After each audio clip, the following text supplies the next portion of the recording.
En Janus Henderson Investors le ayudamos a alcanzar sus objetivos financieros a largo plazo. Janus Henderson, invirtiendo en un futuro mejor, juntos. Bienvenidos a En Acción, el podcast de expansión para el inversor inteligente. Soy Carmen Rosique y hoy nos acompaña Pablo García, director general de Divacons Alpha Value, una entidad con presencia en 7 países que ofrece análisis independiente internacional. Con sus propuestas de valores españoles, esta firma logró batir al IBEX en 2025 y tener una rentabilidad del 72%. En lo que va de año, también supera el índice y lidera las ganancias. Aprovechamos que está unos días en España para contar con su visión de mercado. ¿Cómo estás, Pablo? Bienvenido. Todo muy bien, gracias a Carmen por esta invitación y muy contento de estar en la sede de expansión. Bueno, vivimos un año un poco de infarto, ¿no? Porque las bolsas viven un 2026 con mucha volatilidad. ¿Qué tiene que preocuparle realmente al inversor este año? ¿Qué opinas de las fuertes caídas en bolsa que están sufriendo algunas compañías tecnológicas? ¿Hay que asustarse? ¿Es momento de aprovechar esa inestabilidad? Cuéntanos tu visión.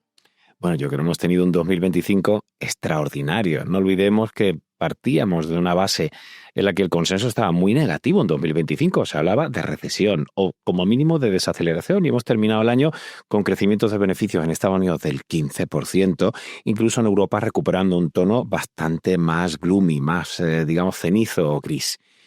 Además de los resultados empresariales, es que la economía norteamericana, los últimos datos de empleo y de inflación son, yo diría que bárbaros, ¿no? Para terminar un mandato del señor Powell que catalogaríamos como de notable alto sobresaliente. Pero es que en el BCE también la señora Lagarde lo ha hecho especialmente bien, con 4 recortes de tipos en el primer semestre del año pasado y ahora pues templando un poco el ánimo de los inversores, ¿no? Que están preocupados por la apreciación del euro, pero que también hemos tenido un crecimiento, digamos, notable, ¿no? Del 1,5% en la eurozona en todo 2025. Y 2026 no ha comenzado tan mal. Es que los inversores siempre están preocupados. A ver, creo que hay que ser siempre estar precavido, ¿no? Porque siempre hay riesgos, como no, los geopolíticos, ya sea Groenlandia, la Franja de Gaza o sea Irán, ¿no? Y por supuesto, bueno, el tema de Venezuela, ¿no? Estamos olvidando la guerra de Ucrania, que también es especialmente importante. Pero sin embargo, tanto los resultados empresariales, que han comenzado bastante bien, como la economía norteamericana e incluso la europea, pues están, digamos, evolucionando de una forma bastante positiva. No olvidemos que hemos marcado ya no sé cuántos máximos históricos del Standard & Poor's en 2025. Es decir, las valoraciones son elevadas y hemos tenido más volatilidad en los metales preciosos, oro, plata, incluso el cobre, también en Metal and Mining y, por supuesto, las criptomonedas, que esas sí que han caído con más fuerza. Pero los mercados de renta variable, vamos, prácticamente estamos con casi todos los grandes índices en positivo. Así que una pizca de optimismo, una pizca de prudencia por el lado de las valoraciones, que es cierto que están elevadas, pero los beneficios de las compañías están siendo extraordinarios y sobre todo con mucha visibilidad. No estoy viendo discursos negativos. Vamos a la parte más prudente, que no se me ha olvidado. Pero ¿crees que las caídas en tecnología son oportunidad o es un riesgo que hay que salir? En este apartado, tú eres de los que dices, bueno, más barato compro porque las perspectivas son buenas, o realmente hay que preocuparse y es mejor irse a otro tipo de valores. Es una pregunta súper interesante y complicada de responder, pero voy a intentarlo. A ver, depende el escenario, sobre todo el escenario temporal que tengamos de inversión. Si somos muy cortoplacistas, yo sería muy prudente. Creo que las valoraciones de algunas compañías ligadas a la inteligencia artificial generativa empiezan a ser como mínimo exigentes. Pero sin embargo, a medio plazo, vamos a ver. Hemos visto un CAPEX creciendo prácticamente el 70%, tanto en 2025 como para el 2026, de Amazon, Alphabet, Microsoft o alguna, da igual, Facebook y tal, ¿no? De las más grandes, alcanzando entre ellas 650.000 millones de euros para este año. Eso es una barbaridad. Bueno, yo lo que hago es irme para atrás 20, 25 años, cuando empezó toda esta historia, y ver quiénes son los que lideran el crecimiento, no solo en Estados Unidos, sino a nivel mundial. En inversiones, en rentabilidades y son cash cow, como decimos, ¿no? Son cajas, son vacas lecheras, ¿no? Que nos dan mucha generación de caja. El free cash flow es brutal. Entonces, están invirtiendo ese dinero. No es que estén endeudándose de una forma bárbara. Es verdad que las últimas semanas hemos visto emisiones de deuda, por primera vez prácticamente, pero todavía con unos spreads, con unos diferenciales que son relativamente bajos y unos niveles de deuda que son irrisorios si los comparamos con otras entidades. Por lo tanto, si estas compañías han liderado el crecimiento, los catalizadores, los drivers, siempre han funcionado y por lo general han liderado. Tienes a China, que las inversiones son prácticamente insignificantes, incluso en el territorio o en el terreno de la inteligencia artificial. En Europa ni está ni se les espera. Yo creo que hay que confiar en estas compañías a largo plazo. Por eso he hablado del aspecto temporal. En corto plazo hemos visto esa disrupción en sectores como el de software, como el de media, ¿no? Hemos visto a un Walter Kluwer cayendo un 50%, una de las compañías más potentes y que podemos entender que la inteligencia artificial va a restarle parte del negocio. Sí. ¿Tanto como para caer un 70 en un año y pico? Pensamos que no. Pero no hay momentum y el mercado lo ha guiado el momentum y no el value, ¿no? Nosotros hacemos unas carteras de value en momentum en las que tenemos en cuenta las valoraciones, pero también el momentum que se mide en medias móviles, que se mide en estocásticos o en volumen, ¿no? Entonces nos ha servido para ver que no hay momentum y que esas compañías se ha provocado realmente una disrupción antes en las cotizaciones que no en el negocio. Rexel, nos ha habido un montón de compañías, ¿no?, que han caído con mucha fuerza y cada vez se van sumando más. Incluso las financieras están empezando a ser atacadas, ¿no?, sobre todo los medios de pago, ¿no? ¿Eso es una exageración? Bueno, pensamos que sí, pero nosotros no estamos para dar lecciones al mercado, sino para ganar dinero con él. Con lo cual, corto plazo, respondiendo de verdad a tu pregunta, corto plazo, muy prudentes en ese aspecto, en esos sectores donde la disrupción puede hacer pupa, pero pensamos que se ha pasado a 3 pueblos, pero no vamos a tomar hasta que el momentum no cambie, hasta que haya algún catalizador que nos haga pensar que vamos a mirar el value y no tanto el momentum. Y a medio y largo plazo yo sigo apostando por Alphabet. Los resultados de Alphabet y de Amazon, o incluso de algunas otras compañías como Palantir, han sido simplemente extraordinarios. Pero ¿cuántas veces me habrás escuchado repetir en mis podcasts y en mis diarios de mercado que el mercado no cotiza si los resultados son buenos o malos? El mercado cotiza si son mejores o peores. Y ahí está la clave, ¿no? Pero a tu respuesta, a medio y largo plazo sigo confiando en el sector tecnológico. Hemos bajado un poco de peso en las carteras simplemente por esta disrupción. Vale. Y otro de los sectores que ha estado un poco más débil es el bancario, aunque, bueno, pasa de la euforia al... Bueno, débil. Yo quisiera esa debilidad. Es lo que te iba a decir. En algunas semanas pasa de la euforia a la depresión en poco tiempo. ¿Qué posición tenéis? ¿Qué opináis sobre la banca europea en general y la banca española, que ha sido uno de los motores del IBEX en 2025? También lo ha estado haciendo muy bien en el arranque de año, luego ha tenido sus fases, ¿no? ¿Pero crees que todavía hay recorrido ahí? Cuéntame, ¿cómo ves la banca? Cómo no, Carmen, otra pregunta interesante. A ver, sector bancario, hay 4 patas por las cuales yo, que fui analista de bancos en su momento, hay 4 patas por las cuales yo he ido comprando bancos o no los compro. Uno, los net interest income, que son los márgenes de intermediación o los márgenes de intereses, ¿no? Otro son los niveles o los ROEs, las rentabilidades sobre los fondos propios. Otro es la solvencia y otra es la mora, los NPLs, ¿no? Los non-performance loans, que es la morosidad. Esos 4 aspectos, hasta ahora, incluidos al cuarto trimestre, simplemente han sido extraordinarios. Es decir, hemos conseguido, incluso con recortes de tipo, que los márgenes de intermediación es verdad que han caído algo year on year, pero no demasiado y sobre todo compensando mucho con comisiones. Con lo cual el top line, la parte alta de la cuenta de resultados, sigue siendo, yo diría que extraordinaria para esta fase del ciclo en la que algunos analistas, yo por ejemplo me incluyo, erróneamente pensábamos que hace ya 2 trimestres deberían empezar a darse la vuelta y sobre todo los ROEs, la rentabilidad sobre los fondos propios, empezar a caer de una forma más notable. Y no ha sido así. Lo importante no es no equivocarse, es saberse rectificar ante las circunstancias del mercado, que siempre obviamente pues, son cambiantes. La mora es espectacular. Es que ni siquiera un Bank Inter, un CaixaBank, etc., unas tasas de mora extraordinarias. Y la solvencia, ni te digo. Es decir, que si nos podemos preocupar de que los ratios, el price book value, esté ya a niveles de la gran depresión o gran crisis bancaria, bueno, es que no tiene nada que ver la situación de estos ITER, ¿no? Así que de momento positivo por ahí, pero, como siempre hay un pero, la situación de valoración es tan exigente que la capacidad del sector bancario, no solo español, sino europeo o incluso norteamericano, que son bancos distintos, más inversión, menos banca retail, que puedan superar esta situación o estas estimaciones es sumamente complicado. Y ahí es por donde enlazo con lo que tú has dicho, que tienes razón.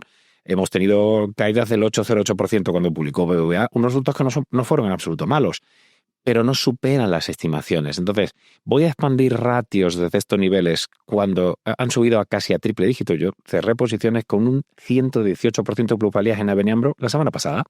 Entonces, yo no tengo prisa. Ya has hecho el primer colchón de plusvalías del 10-15% y sigue habiendo parámetros positivos. Pero cuando empezamos a ver que la reacción del mercado es, vale, hasta aquí bien, pero a partir de ahora ya no tanto, ya de estar sobreponderados, respondiendo a tu pregunta, nos hemos puesto neutrales. Ojo, que estar neutrales en banco con un peso muy elevado en cuanto al asset allocation, a la distribución de activos en cartera, es tener bastante.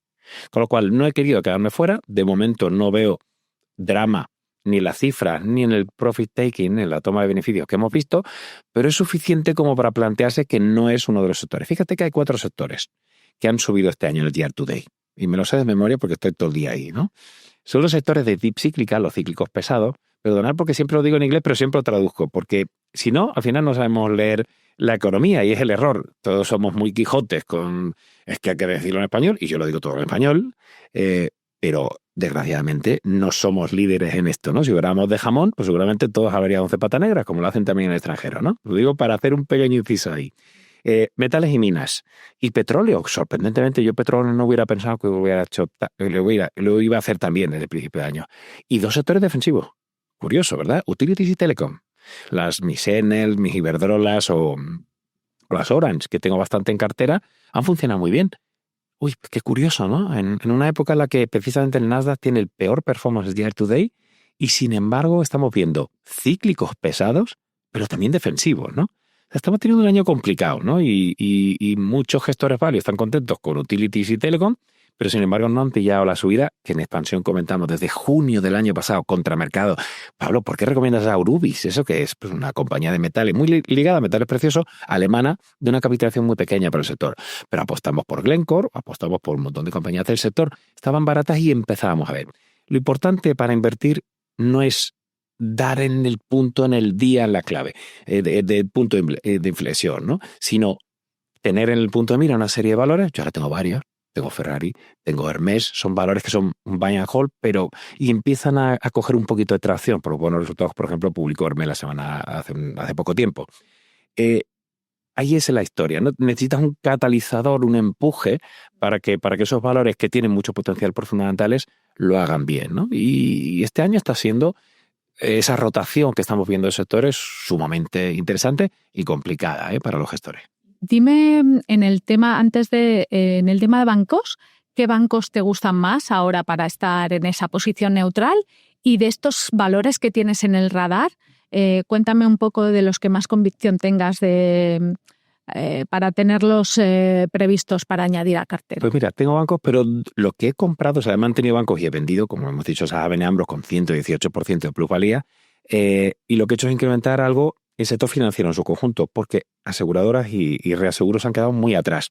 Está explicado, ¿no? Por qué están atrás, pero un Munirse me parece escandaloso, ¿no? Y los resultados que publican no son tan malos, ¿no? Hemos visto unas ciertas dificultades para aumentar los precios, que siempre pasa con el tema de principio de ejercicio, que cuando se renegocian los contratos de reaseguro. Y en bancos, bueno, sigo con JP. JP Morgan creo que es un benchmark en Estados Unidos, más banca de inversión, pero un banco global muy grande, bien gestionado, aunque el señor Jimmy Dimon y yo discutamos, no personalmente, no sé, no quiero ser pretencioso, pero sí es verdad que he discutido sobre temas en prensa con el tema de criptomonedas y que decía que era un activo refugio. Yo decía, pues vaya refugio ponerte cuando llueve debajo de una parada de autobús, no meterte en Bitcoin. Pero bueno, JP Morgan es un buen banco, un benchmark para tener en banca norteamericana. Después, en Europa es verdad que me gusta mucho BBVA. Creo que está bastante equilibrado porque tiene una parte de crecimiento. Turquía está haciéndolo relativamente bien. Obviamente el presidente tiene su perfil turco, ¿no? Aparte del señor Torres como CEO. Y bueno, hemos tenido algo de banca francesa, hemos disminuido, es decir, teníamos Société Générale, que funciona también muy bien como ABN AMRO el año pasado, pero hemos bajado peso, es decir, no hemos cambiado los nombres, pero sí hemos bajado, la cantidad, o haciendo un poco de plusvalías para nadar y guardar la ropa, ¿no? Con lo cual nos quedaríamos con JP Morgan, BBVA y Société Générale dentro de la banca europea. Uh-huh. Y hablamos de valores españoles. En la cartera que propones en nuestras carteras de valores que se pueden consultar en expansión.com, arrancabas el año apostando por Arcelor, el mejor valor, de hecho, en la bolsa española hasta ahora, ACS, Iberdrola, Indra y Unicaja. ¿Qué valores españoles hay que tener ahora en cartera o con cuáles te sientes más cómodo estando ahora en cartera de cara a los próximos meses? A ver, el tema de ArcelorMittal es porque no hay las grandes mineras como pueden ser Glencore o algunas otras, pues no puedo meterlas porque no cotizan en España, y la mejor manera de exponerse a metales y minas pues es Arcelor. Por eso lo hicimos. El performance ha sido excelente, pero como todo el sector lo ha hecho especialmente bien. Y en mis carteras internacionales tengo Arcelor, pero tengo también Aurubis o Glencore todavía, ¿no? A pesar de que no ha salido esa nueva propuesta de fusión con Río Tinto. Del resto, bueno, a ver, Iberdrola sigue siendo mi top pick para utilities, ¿no? Junto con Enel, creo que son el señor Sánchez Galán, es que no voy a poner aquí yo a descubrirlo, ¿no? Pero es una muy buena gestión. Su gusto por internacionalizar la compañía y su apuesta por Estados Unidos es clave, ¿no? Es verdad que tiene sus componentes, ¿no? Porque ese tema eólico en Estados Unidos, con todos los problemas que ha tenido Ørsted, por ejemplo, con las nuevas políticas de Trump, bueno, pueden ser algo más controvertidas. Pero en el caso de Iberdrola, la verdad es que está bien posicionada. Avangrid, etcétera. Yo creo que Iberdrola es un must-have, claro, en las carteras, ¿no? En la parte bancaria es la que, bueno, seleccionamos Unicaja por tema de valoración. Se ve que queda mucho más retrasada, puede ser una presa interesante dentro de un fenómeno de consolidación del sector bancario español. No olvidemos la larga intentona, ¿no? de BBVA fallida con Banco Sabadell, que desde mi punto de vista creo que fue un error. No por quizá el planteamiento, pero la operación era...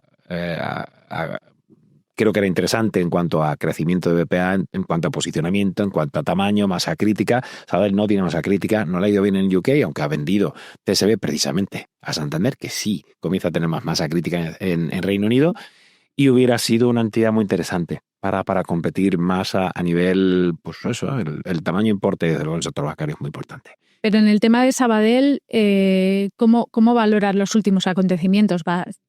El cambio entre la directiva, una decepción en remuneración al accionista. Es que no puede ser de otra forma, Carmen. Es decir, tienes una entidad que tuvo una gestión complicada y tuvo una apuesta por Reino Unido que no salió bien. Después al final se ha enderezado gracias a que BBVA ha puesto en valor desde mi punto de vista esos activos.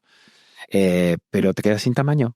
Es una entidad extraordinaria que hay que felicitar al equipo directivo, pues esa defensa numantina de la entidad, pero desde mi punto de vista errónea. O sea, ha hecho bien esa defensa, pero es que para el interés del banco, que no para los directivos, que eso es una controversia para mí, pero suele ser habitual. El directivo quiere mantener su puesto y sentirse bien remunerado, y si BBVA prefiere ir a apostar por una entidad con una suma A más B que sea más que las entidades por separado, que era esa relución en BPA que hablaba el BBVA, ¿no? Para mí ha sido una pena, una oportunidad fallida y una oportunidad también para BBVA pues para aminorar un poquito ese peso en Turquía y en Latinoamérica que tiene tan importante, ¿no? Que también es verdad que le daba un perfil hasta incluso de banco emergente para algunos colegas internacionales. Cuando hablo sobre BBVA y me dicen eso es un banco emergente, yo no quiero que meterte en Turquía con las tasas de inflación y el señor Erdogan por medio no es algo que guste demasiado a los inversores conservadores europeos. Vamos a ir terminando, pero quería saber tu visión sobre la bolsa española y sobre valores más allá de la bolsa española o incluso de la bolsa española que crees que son ahora unas oportunidades para invertir. Cuéntame primero cómo ves la bolsa española, si ves ahí alguna oportunidad que nuestros oyentes necesiten saber para sacar el máximo partido a su dinero y luego más allá, ¿no? Yo sé que eres muy partidario de Ferrari y siempre te ha gustado. Lo comentabas hace un momento, ¿no? Bueno, algunos se enfadará, que yo soy el presidente del Lamborghini Club Mónaco, entonces tenemos casi prohibido tener Ferrari. Vaya. Yo ya no tengo Ferrari, he tenido 25 años y está en el Club Ferrari España, etcétera, pero ahora como presidente del Lamborghini no puedo tener Ferrari. Pues entonces cuéntame, ¿dónde ves las oportunidades para invertir ahora mismo? Bueno, a ver, algunos se van a enfadar conmigo, ¿no? Pero lo primero que tengo que hacer es leer Expansión, que es la referencia informativa para informarse sobre bolsa y sobre también, por supuesto, bolsa española. A ver, Española ha hecho muy bien, extremadamente bien. Hemos tenido un mercado en 2025, imprevisible, ¿no? Pero claro, el peso del sector bancario, que hemos estado comentando antes, es muy elevado. Si pensamos que el sector bancario va a seguir haciéndolo igual de bien, hay que seguir teniendo IBEX. Si pensamos que el sector financiero, que pesa muchísimo y ahora estamos en máximos de términos relativos de peso en el selectivo español, pues tenemos que ser un poquito más comedidos. Después tenemos la parte de consumo. ¿Inditex es la mejor compañía en su sector? Yo no tengo ninguna duda. Pero el sector mass market, el sector de retail, de non-food, es decir, la parte de textil y moda, etcétera, no le está haciendo bien en ninguno de sus aspectos, aunque Inditex lo haga bien. Seguimos, bueno, pues tenemos las partes de Telefónica que está recuperando, tenemos Iberdrolas, tenemos Endesa, o sea que por ahí, en la parte defensiva, sí. Pero mucho me temo que, bueno, a ver, me puedo cortar las manos y ensalzar al perro, pero pensar que vamos a tener un performance peor que el año 2025 es bastante sencillo, ¿no? Yo creo que es prácticamente imposible de batir. Así que hay que ser un poco más comedidos. Y el que está llegando tarde, yo siempre explico que es como un tren. O sea, tú coges el tren y lo puedes coger a tu hora o cuando está empezando a andar, pero hay algunos que ya van muy rápido. El IBEX va muy rápido. Subirse ahora yo creo que es un grave error. Hay que ser mucho más selectivo. Pero, y esta es la parte buena de mi explicación, hay cosas interesantes como ha sido ArcelorMittal, donde estamos posicionados en las carteras. Es decir, que siempre hay esa rotación sectorial que se está produciendo y puede dar vías a que haya valores que le funcionen bien. El único inconveniente es que esos sectores donde se rota, pues tienes a Repsol, que también lo está haciendo muy bien. Para mí ha sido una clara sorpresa. Así que, bueno, una rotación, pero esos valores y sectores no pesan tanto como si lo pesa el sector financiero. Entonces yo creo que hay que tener un poquito de prudencia, no estar demasiado largos de IBEX, por lo menos a principios de este ejercicio, pero bueno, hay cosas de calidad, como he comentado. Pues nada, muchas gracias, Pablo, por ayudarnos a movernos en un mercado tan volátil. Y esto es En Acción, el podcast de Expansión para el inversor inteligente, dirigido por Amparo Polo y realizado por Cristina de Rojas, y que podéis seguir en todas las plataformas y en expansión.com. Gracias por escucharnos. Un placer.